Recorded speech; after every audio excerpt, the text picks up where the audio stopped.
नमस्ते दोस्तों, स्वागत है आपका हमारे चैनल पर। दोस्तों, बहुत अच्छी खबर है। पीजीआईएम इंडिया म्यूचुअल फंड ने अपने 3 पॉपुलर इंटरनेशनल फंड्स में फ्रेश एसआईपी और एसटीपी दोबारा शुरू कर दिए हैं। अगर आप ग्लोबल डाइवर्सिफिकेशन चाहते हैं तो ये 3 फंड्स आपके लिए अच्छा ऑप्शन हो सकते हैं। आज हम विस्तार से बात करेंगे इन 3 फंड्स की। PGIM India global equity opportunities fund of fund, PGIM India emerging markets equity fund of fund, PGIM India global select real estate securities fund of fund. हम कवर करेंगे इनके परफॉर्मेंस, एक्सपेक्टेड रिटर्न्स, रिस्क्स, कौन invest कर सकता है, best tenure क्या है और कैसे सब्सक्राइब करें। तो वीडियो अंत तक जरूर देखें, लाइक कर दो और सब्सक्राइब कर लो बेल आइकॉन के साथ। चलिए शुरू करते हैं।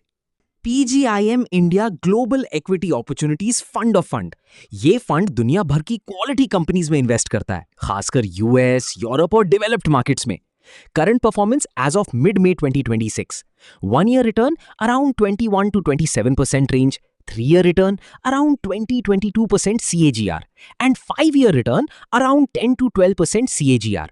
Expected returns long term में 12 to 15% CAGR expected है इक्विटी मार्केट्स के अनुसार।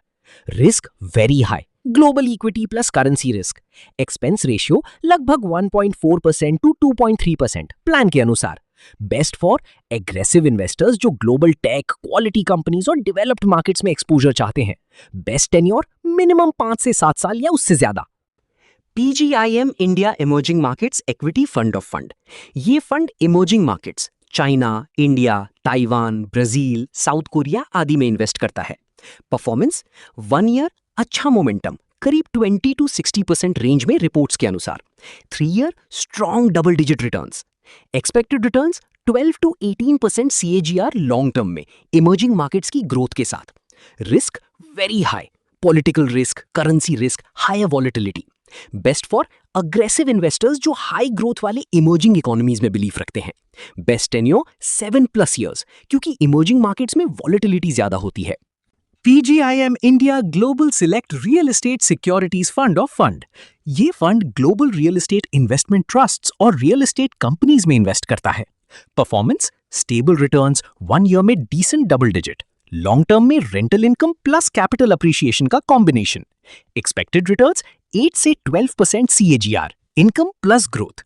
Risk high, interest rate risk, real estate market cycles का रिस्क। बेस्ट फॉर इन्वेस्टर्स जो डाइवर्सिफिकेशन चाहते हैं और real estate exposure global level पर लेना चाहते हैं। बेस्ट टेन्योर 5 से 7 साल या लॉन्ग टर्म। रिस्क्स इन्वॉल्व्ड बहुत इंपॉर्टेंट। करेंसी रिस्क, डॉलर मजबूत हुआ तो रिटर्न्स घट सकते हैं। Geopolitical and market risk, global events impact करते हैं। हाई वॉलेटिलिटी, 1 साल में अच्छा रिटर्न लेकिन डाउनसाइड भी तेज हो सकता है। एक्सपेंस रेशियो, इंटरनेशनल फॉर्म्स में एक्सपेंस रेशियो थोड़ा ज्यादा होता है। Who should invest?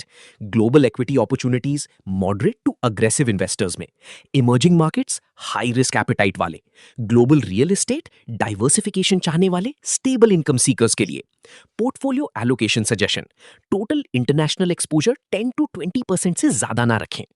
Final advice, दोस्तों, इंटरनेशनल फंड्स डाइवर्सिफिकेशन के लिए अच्छे हैं, लेकिन पास्ट परफॉर्मेंस फ्यूचर गारंटी नहीं है। इनमें इन्वेस्ट करने से पहले अपनी रिस्क एपेटाइट, गोल्स और फाइनेंशियल एडवाइजर की सलाह जरूर लें। अगर आपको ये तीनों फंड्स में से कोई पसंद आया तो कमेंट में बताएं, ग्लोबल इक्विटी, इमर्जिंग मार्केट्स या रियल एस्टेट। वीडियो पसंद आया तो लाइक करो, शेयर करो और सब्सक्राइब करना ना भूलना। अगली वीडियो में हम इनमें से किसी एक फंड की डीप एनालिसिस करेंगे। थैंक यू, जय हिंद। स्मार्ट ग्लोबल इन्वेस्टिंग करते रहो।